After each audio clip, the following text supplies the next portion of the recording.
semuanya, selamat datang kembali di channel kami. Apa kabar kalian hari ini?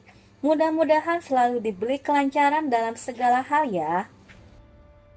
Pernahkah kalian membaca sebuah manga yang keren dan seru?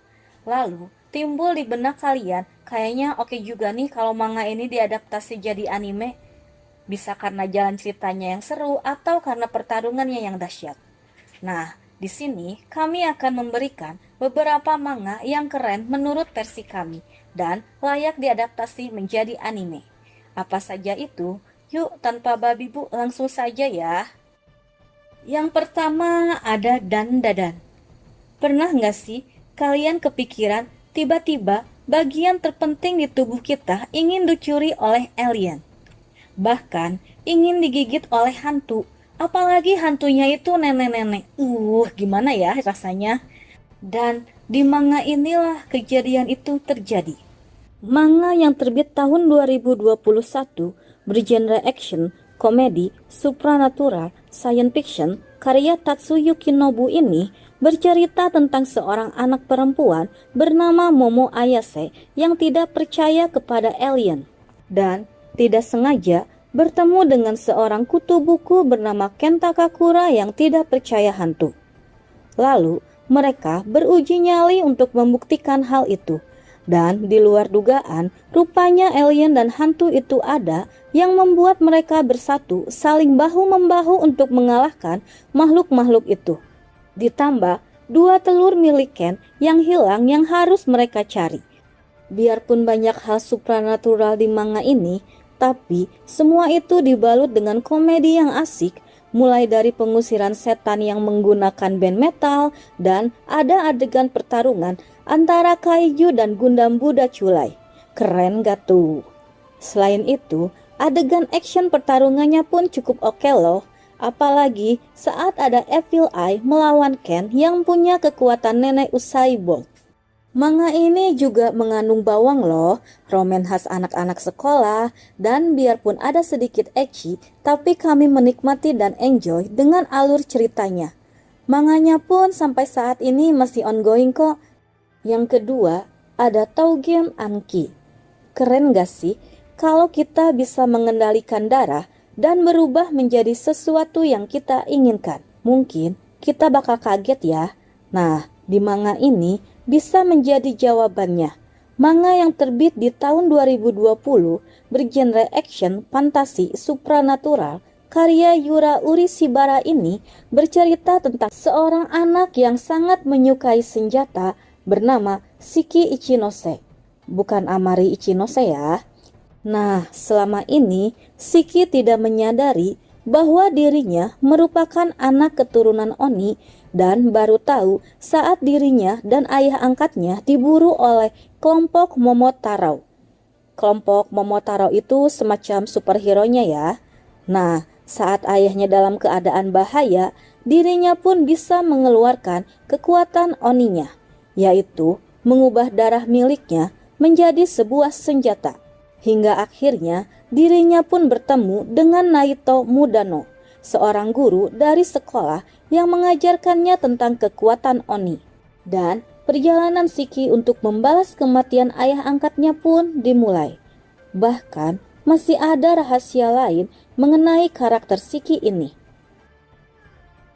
Jujur saja ya, manganya itu mantap sih, actionnya keren, ceritanya pun oke.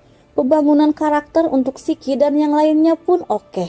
Persahabatannya oke. Seperti manga Boku no Hero Academia sih atau Jujutsu Kaisen. Hampir mirip-mirip lah. Yang ketiga, level 999 no Murobito. Serem banget ya, misalkan dunia ini diinvasi oleh monster yang hampir memusnahkan 80% negara di dunia. Nah, ini juga yang terjadi di manga karya Hoshitsuki Koneko. Manga yang terbit tahun 2017 dengan genre fantasi, adventure, action, dan komedi ini menceritakan tentang seorang lelaki bernama Koji Kagami, di mana dirinya telah kehilangan ayahnya akibat dibunuh oleh monster dan ibunya dibunuh oleh bandit. Karena kejadian ini, membuat dirinya sama sekali tidak membela iblis ataupun manusia. Oh iya, berdasarkan manga, iblis inilah yang membuat terbentuknya monster itu. Koji sendiri hanyalah seorang manusia yang bersatu sebagai villager dengan level sangat tinggi, yaitu 999. Padahal kebanyakan villager lainnya hanya memiliki level 1-5 saja. Hal itu terjadi karena sejak kecil Koji suka berburu monster yang lebih tinggi levelnya. Apalagi setelah dia tahu bahwa setelah dibunuh, tubuh monster bisa mengeluarkan uang koin. Suatu ketika, Koji tidak sengaja bertemu dengan anak Raja Iblis yang bernama Alice.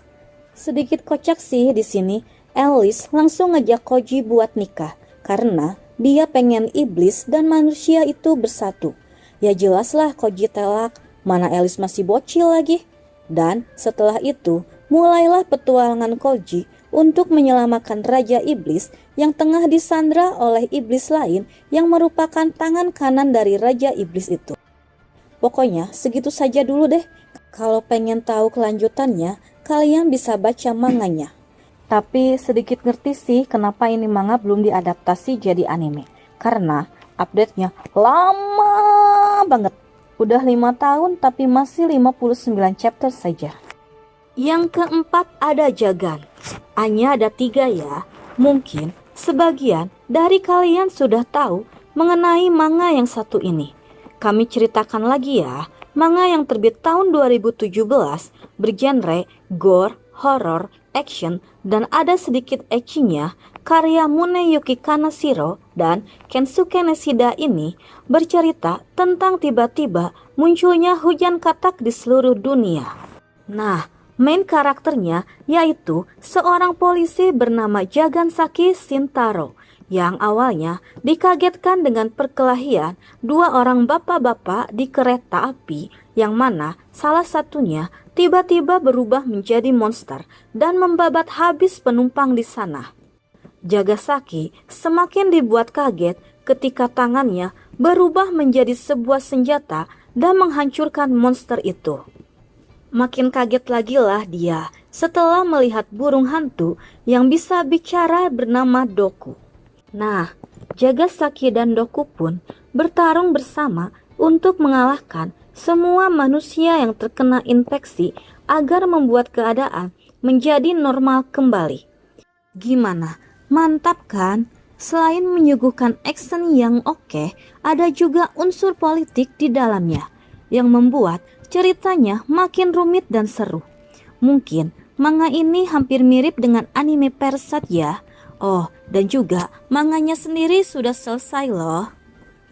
Yang kelima ada Kaiju no Egg.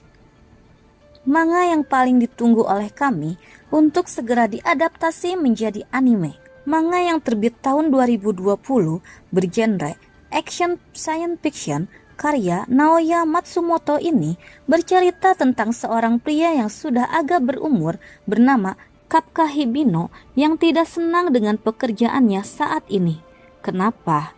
Karena sebenarnya dulu dia ingin bergabung dengan pasukan pertahanan untuk memberantas kaiju bersama teman masa kecilnya bernama Ashiro Mina.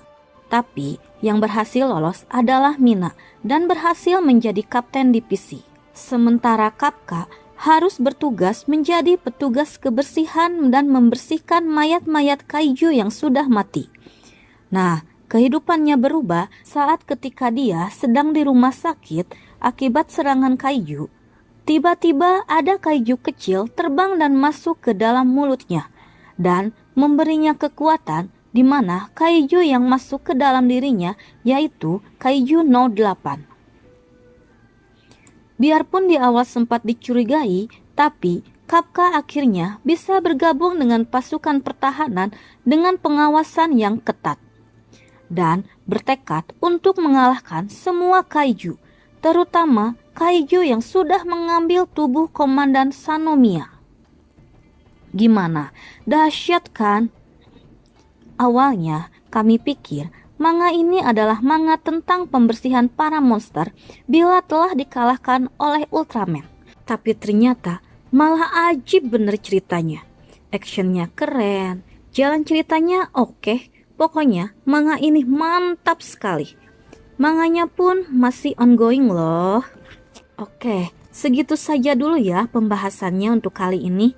Memang mungkin dari manga di atas ada yang cukup kecil kemungkinannya dijadikan anime. Dimulai dari adanya adegan gore, bahkan sampai ada adegan yang tidak patut untuk diperlihatkan. Tapi sekali lagi, mudah-mudahan bisa mendapatkannya ya. Oh iya, untuk Jagan dan Kaiju no Egg mungkin bakal oke kalau diproduksi oleh studio MAPPA. Kalau Tougen Anki, bolehlah Bond Studio kayaknya bakal memanjakan mata gitu. Bolehlah saran-saran dan kritiknya, atau ada manga lain yang bisa direkomendasikan di komen. Nanti kita bahas sama-sama ya. Terima kasih. Jangan lupa like dan subscribe-nya ya.